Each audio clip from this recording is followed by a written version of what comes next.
Class 11 और chemistry first chapter 2 आपका परमाणु की संरचना स्ट्रक्चर ऑफ एटम। इस चैप्टर में आपका कुछ टॉपिक है यहाँ पे जिसको कि अपने प्रीवियस क्लासेस में पढ़ा होगा। सबसे फर्स्ट टॉपिक आप यहाँ पे लिखा गया जैसे कि ब्लैक बोर्ड पर हमने लिखा है परमाणु क्रमांक, जिसको आप कहते हैं एटॉमिक नंबर। तो परमाणु क्रमांक हम किसे कहते हैं? किसी परमाणु के नाभिक में उपस्थित, यानी कि आप देख सकते हैं कि अगर हम एक गोलाकार संरचना बनाते हैं, परमाणु को एक गोलाकार आकृति मानते हैं, तो परमाणु का जो बीच का भाग होता है जिसमें आपका प्रोटॉन और न्यूट्रॉन पाया जाता है, जिसको हम क्या कहते हैं, नाभिक कहते हैं। और परमाणु की जो वृत्ताकार जो पथ संरचना होती है, जो उसकी परिधि होती है, कह सकते हैं वृत्त की, जिसमें कि आपका क्या पाया जाता है, इलेक्ट्रॉन पाया जाता है। तो ये आपका क्या हो गया, एक परमाणु का स्ट्रक्चर हो गया।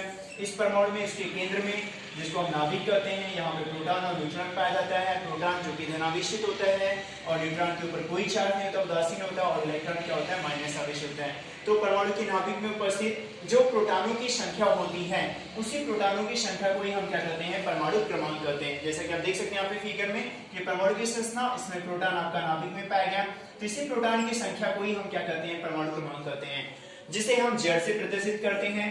परमाणु क्रमांक बराबर प्रोटॉनों की संख्या बराबर इलेक्ट्रॉनों की संख्या। आप जानते हैं कि परमाणु तीन उप कणों से मिलकर के बना हुआ है, इलेक्ट्रॉन, प्रोटॉन और न्यूट्रॉन। तो यहाँ पे परमाणु क्रमांक बराबर प्रोटॉनों की संख्या बराबर इलेक्ट्रॉनों की संख्या। अब हम एक एग्जांपल लेते हैं। सबसे फर्स्ट एग्जांपल हमने लिया है हाइड्रोजन का। हाइड्रोजन जिसका प्रतीक होता है H, जो कि सबसे पहले नंबर पे आता है तत्व की श्रेणी में, जिसका परमाणु क्रमांक 1 होता है, और इसमें प्रोटॉनों की संख्या भी 1 होगी और इलेक्ट्रॉनों की संख्या भी 1 होगी। क्यों? क्योंकि परमाणु क्रमांक बराबर प्रोटॉनों की संख्या बराबर इलेक्ट्रॉनों की संख्या। लेकिन यह परमाणु क्रमांक प्रोटॉन और इलेक्ट्रॉन तभी बराबर हो सकता है जब आपका क्या हो, तत्व के ऊपर कोई भी आवेश ना हो, परमाणु उदासीन हो। लेकिन परमाणु पे जब प्लस या माइनस आवेश आ जाएगा तो उसका इलेक्ट्रॉन में परिवर्तन हो सकता है। तो आप देख सकते हैं कि हाइड्रोजन के ऊपर जब प्लस 1 आवेश होता है तो इसका परमाणु क्रमांक 1, प्रोटॉन भी 1 रहेगा, जो कि उदासीन अवस्था के समान है, लेकिन इलेक्ट्रॉन की संख्या में परिवर्तन हो जाता है। यदि प्लस आवेश आता है तो जितना प्लस होगा उतना इलेक्ट्रॉन इसमें से कम हो जाएगा। तो यहाँ पे इससे 1 प्लस होने के कारण से इसमें इलेक्ट्रॉनों की संख्या में क्या हो गया, 0। दूसरा एग्जांपल हम लेते हैं सोडियम का, जिसका सिंबल है Na।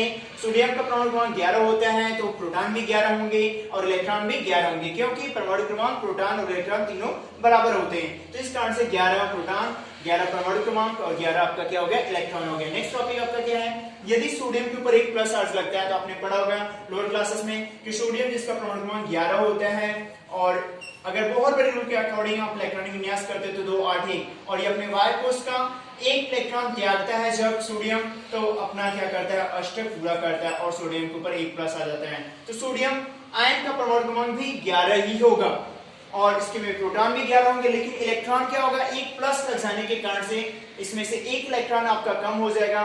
जहां पे उदासीन अवस्था में इसके पास 11 इलेक्ट्रॉन थे, वहां पे यहाँ पे 10 हो जाएगा।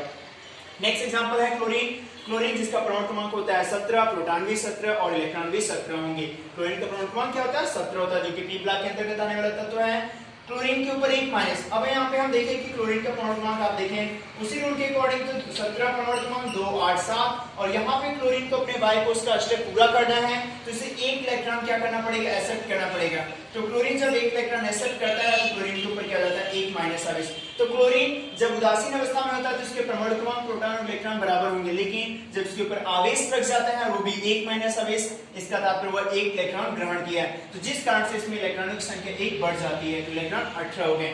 अब नेक्स्ट टॉपिक आपका हो गया, तो ये परमाणु क्रमांक के बारे में हमने देखा कि परमाणु क्रमांक जो होता है वह परमाणु के नाभिक में उपस्थित प्रोटॉनों की संख्या के बराबर होता है, और जब परमाणु उदासीन होता है तो उसके प्रोटॉन, परमाणु क्रमांक और इलेक्ट्रॉन तीनों आपस में बराबर होते हैं। लेकिन जब वो आवेशित हो जाता है, यानी इलेक्ट्रॉन त्यागता है या इलेक्ट्रॉन ग्रहण करता है, तो उस स्थिति में, त्यागने की स्थिति में, जितना वो त्यागता है उतना इलेक्ट्रॉन उसमें से कम होता है, और जितना वो ग्रहण करता है उतना इलेक्ट्रॉन उसमें क्या हो जाता है, प्लस हो जाता है। नेक्स्ट टॉपिक द्रव्यमान संख्या, जिसको हम कहते हैं मास नंबर। द्रव्यमान संख्या किसे कहते हैं, किसी परमाणु के नाभिक में उपस्थित प्रोटॉनों और न्यूट्रॉनों की संख्या के योग को। आप देखें यहाँ पे नाभिक में ही हमारा क्या पाया जाता है, प्रोटॉन और न्यूट्रॉन पाया जाता है, तो इन्हीं दोनों संख्याओं के योग को ही हम क्या कहते हैं, द्रव्यमान संख्या, मास नंबर, जिसको आप न्यूक्लियनों की संख्या भी कहते हो। तो इसे हम A से प्रदर्शित करते हैं, द्रव्यमान संख्या बराबर प्रोटॉनों की संख्या प्लस न्यूट्रॉनों की संख्या। तो यहाँ पे हो जाएगा द्रव्यमान संख्या जिसे आप A से प्रदर्शित करते हो, प्रोटॉन जिसे आप P से प्रदर्शित करते हो, और न्यूट्रॉन जिसे आप N से प्रदर्शित करते हो। तो यहाँ से आपका फॉर्मूला आ जाता है A बराबर P प्लस N। अगर इसमें से कोई भी मान आपको पता हो ए और यन पता हो, अगर आपसे पी पूछा जाए तो पी बराबर आप निकाल सकते हो ए माइनस यन, या अगर आपको यन निकालना हो न्यूट्रॉनों की संख्या और आपको द्रव्यमान संख्या पता हो तो आप ए माइनस पी का फॉर्मूला यूज करके निकाल सकते हो। Thanks to all of you.